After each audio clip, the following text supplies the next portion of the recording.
Well, howdy YouTube. It's your friend neighborhood Chef Shaker here. Yeah, I'm kind of want to make a rant video right now. I've been mulling over this for quite some time. I don't know what quite to say.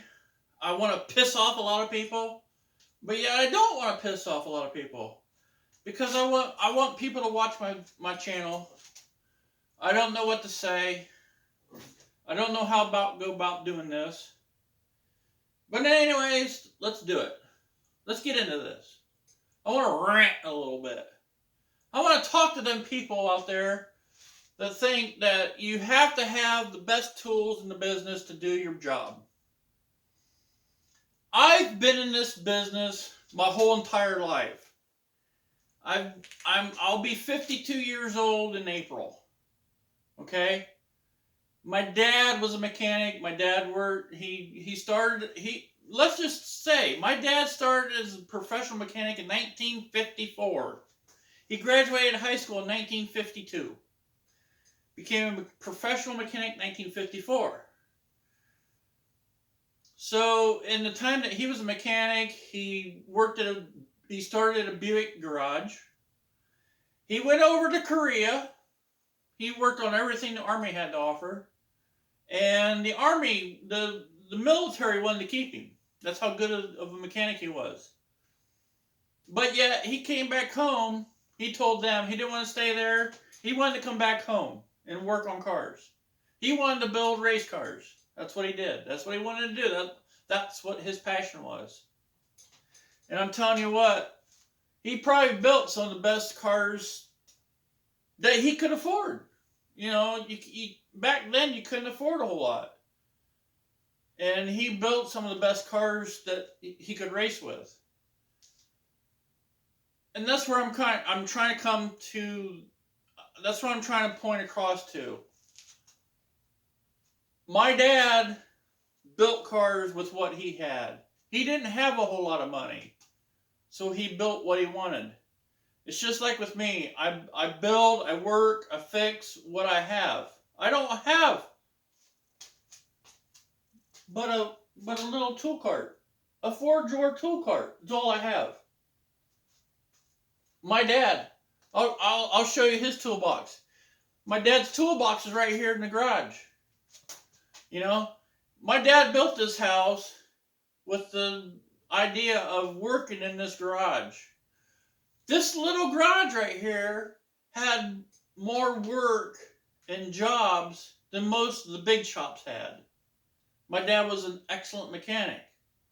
My dad had the local college, one of the top colleges in the country, knocking down his door wanting him to come teach at their college, and he turned him down because they couldn't pay him enough to give an education to young kids. My dad would rather give his knowledge away than be paid for it. And see, that's where I come from. Where I come from, we didn't have to have the best shop. We didn't have to have the best tools in order to do our job.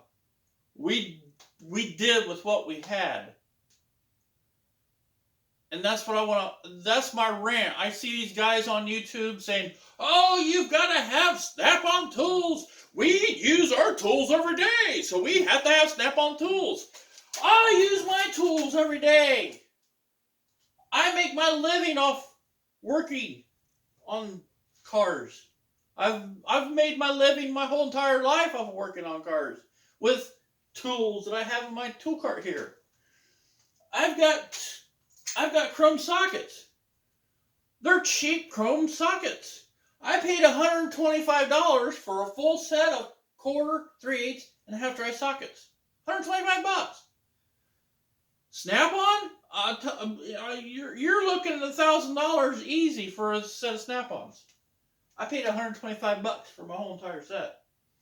And there's some guys that say that the old Craftsman raised panel wrenches aren't any good. They're junk.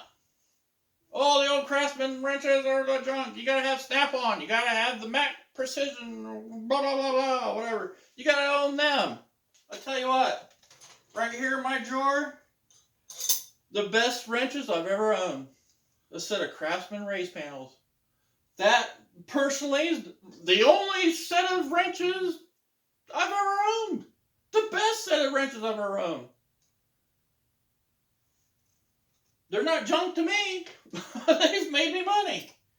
And I haven't afforded anything else. I can't help it. I've got a full set of them in here. That's what I use. They're not junk to me. My line wrenches. Everybody says you gotta have snap-on line wrenches. Snap-on line wrenches, best in business. I got a set of Craftsman Professional line wrenches. Best I can afford. Really. I can't help it. That's what I got. Very first time I ever used a set of gear wrenches. I had to have a set. So I went and got a set of gear wrenches. I've got a set of gear wrench. Maximum, I went up in Canada, bought me a set of Craftsman gear wrench, but Maximum of these double-ended, gear wrenches. I love them. Absolutely love them. I've made money with them. I didn't pay a whole lot for them. They're cheap. That's what I use.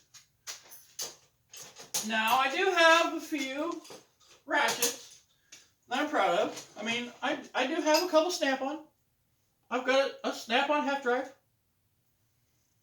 I've got a snap-on 3/8 drive. Flex head. I've got a snap-on 3/8 drive. Little. These are the only 3 snap-on wrenches that I own. But yet, I still grab my Pittsburgh flex head ratchet.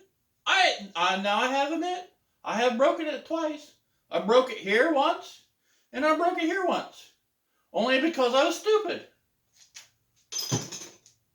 Here lately, I've been using Performance Tools ratchets.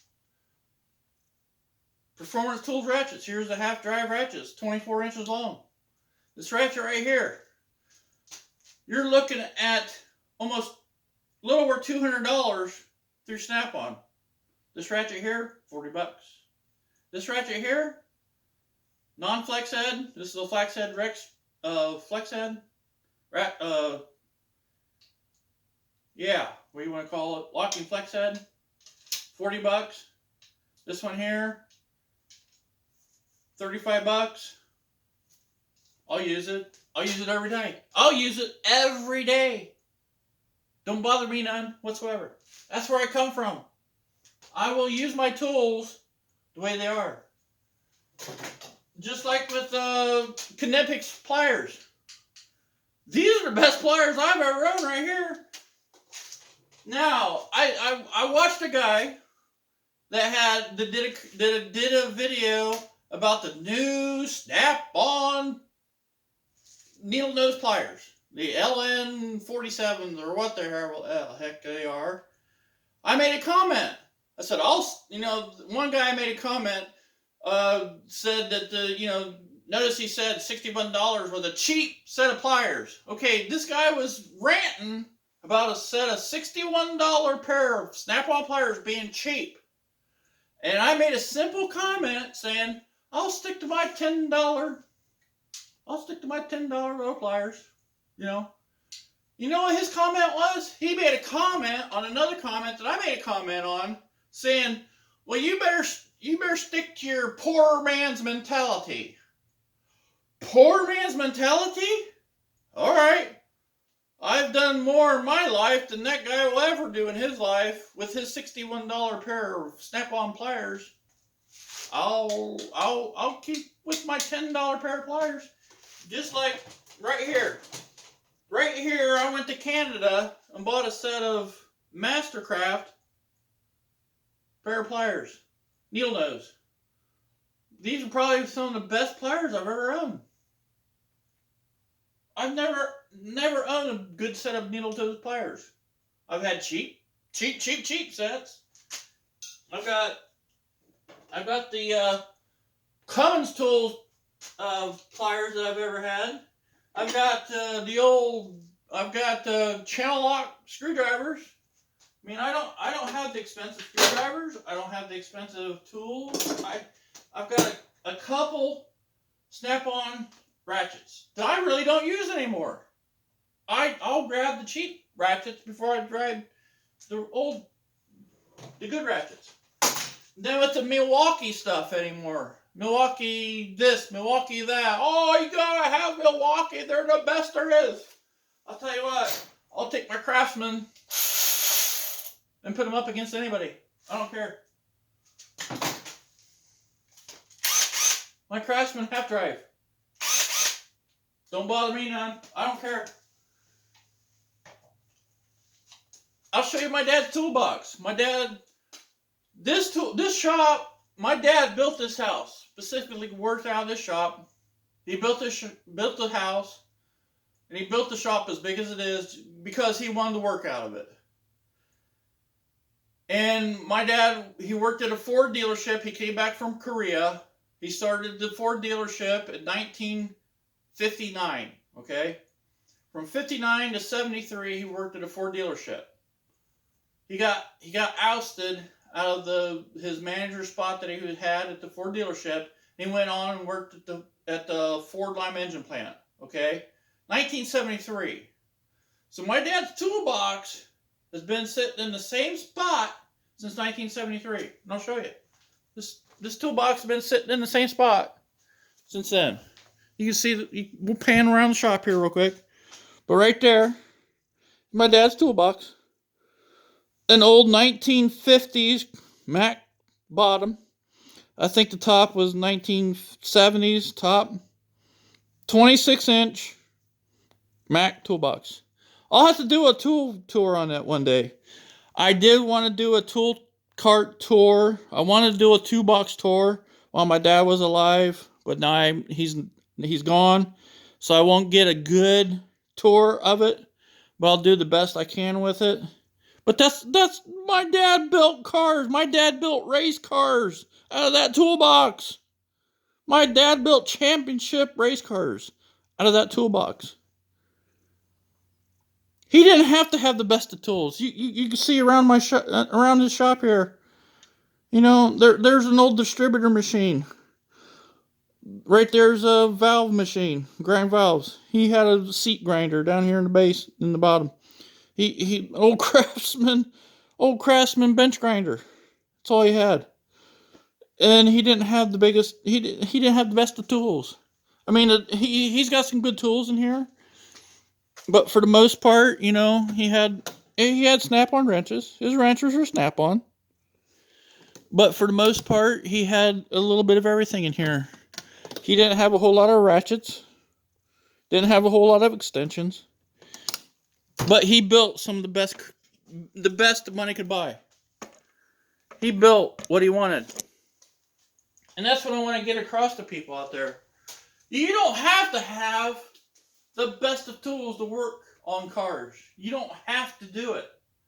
You don't have to go on the tool trucks.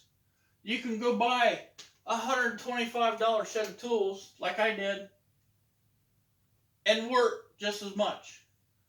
My ratchets I get from Performance Tools, you can use. If you know how to use them correctly, they will last you a long time. You've got to know their limits. Hello? Don't break them. There's limits to what you can use on these ratchets. And I'll use them to the limits, and I'll make a tool last its lifetime. So that's kind of a rant that I want to go on right now. You know, using cheap tools, what you have. You don't have to have the best of tools. And you can build world-class vehicles.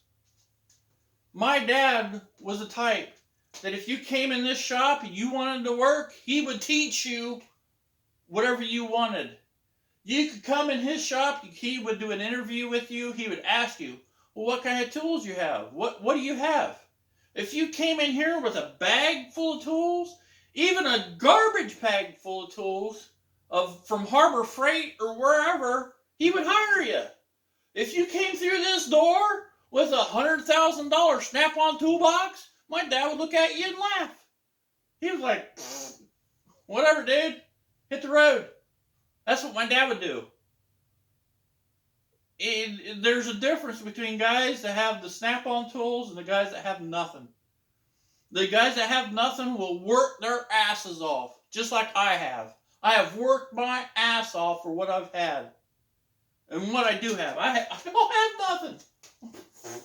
I've got a 4-door Harbor Freight tool cart.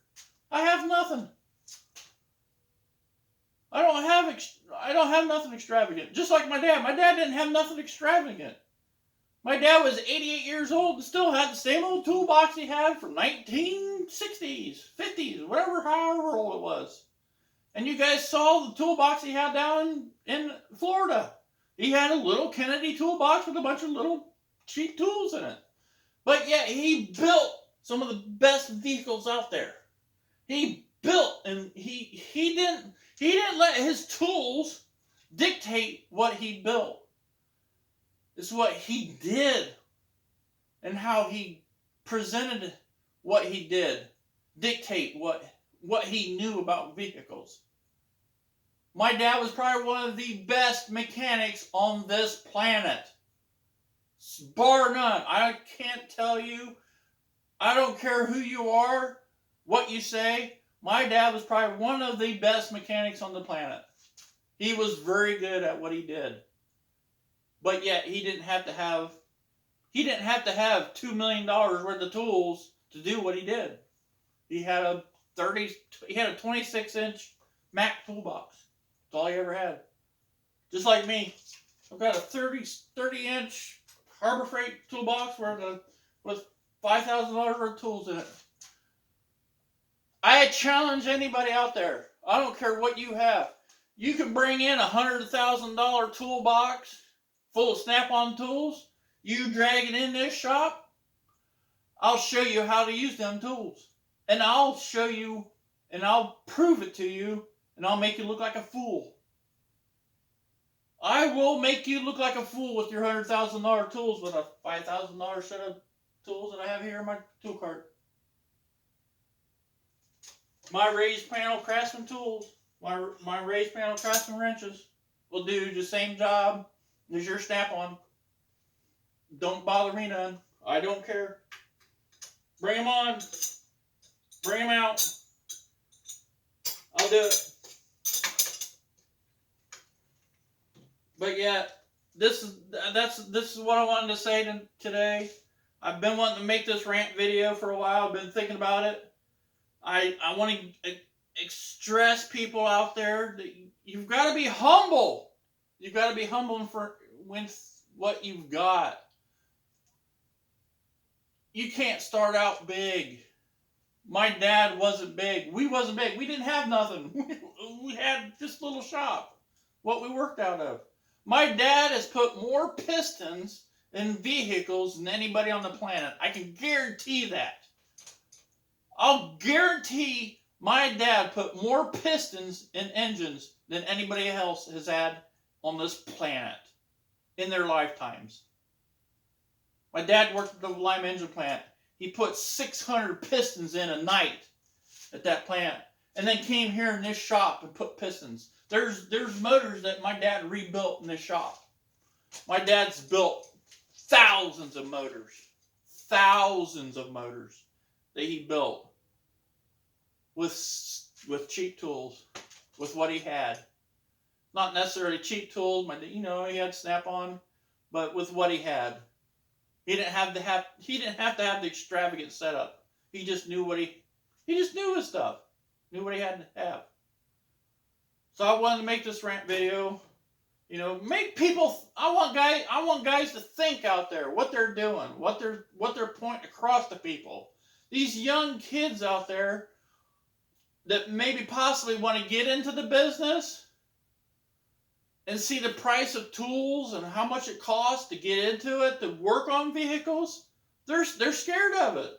They don't want to get into it. They don't want to spend $100,000 to buy a set of tools. They're not getting into it. That's what's scaring them. Guaranteed. I know that's what's scaring them. Tell them, Buy cheap tools. Buy as cheap as you can. Start out cheap. Get what you can right now. And then work up to getting them better tools if you have to. But I'm telling you what, once you start out with cheap tools and you start using them and you know how to use them, you'll be a damn good mechanic. You will know how to use these tools. You'll know how not to break them. That's why I'm trying to stress so much. That the tools don't make the mechanic. The mechanic makes the mechanic. The person makes it, not the tools. If you know how to use your tools, you've got cheap tools, and you know how to use them tools, more power to you. And then you start graduating, and you go to the better tools, you will be one damn good mechanic. Guarantee it. But it was, I've screwed up most of my life. I've messed up. That's a whole nother story. But as far as this video goes, I want to get this out there that you don't have to have the best tools in the business in order to do what you have to do or want to do. Just do it. Be humble. Start out with the cheap tools. Start out with nothing. Start out with the Harbor Freight tools. And work your way up to be that good mechanic to what you want to be. That's what I'm trying to emphasize in this. So I hope them guys that are out there that say these tools are junk. Oh, junk this, junk that. Oh, you don't want to buy China. You don't want to buy this, blah, blah, blah. Don't listen to them, guys. Buy what you can afford right at the present moment, where you're at. And work your way up to getting better tools if you want to do that. So that's what I want to do this video about. I hope you guys enjoyed this. I'm on a rant tonight. I hope you guys get a point of where I'm trying to get at with this. I know a lot of guys that I've talked to on YouTube here, they're pointing out to where you got to have these best tools, you got to spend the money, blah, blah, blah. But you don't have to. I just want to point that out to you guys. The ones that don't want to, the ones that want to get into the business but are scared to get into business because it's cost too much for the tools. Don't let them guys scare you away that say you have to buy the tool truck tools. Don't do that. Buy the cheap tools. I went Menards, I found a good deal on a big set of their boss stitch chrome sockets, full set, $125. I've been using them ever since, and I'll put them up against anybody. You bring your $100,000 set of tools in here. I'll show you how to use these boss stitch. I'm sorry to tell you, but I'll show you how to use them. So I just hope guys out there will understand where I'm trying to come from. I know I go on the live streams and I go off a little bit and nobody understands me, but I want to point this across. That's what I'm trying to get a point across. And I hope people see that. So I hope you guys enjoyed this, my little rant. So I'll catch you guys in the next one, and I'll do a follow-up on this and see what people say about this. I want to see what people's comments are, what I have to say about this. So we'll talk about this later, maybe. See what happens. So catch you in the next one, guys. Thanks for watching.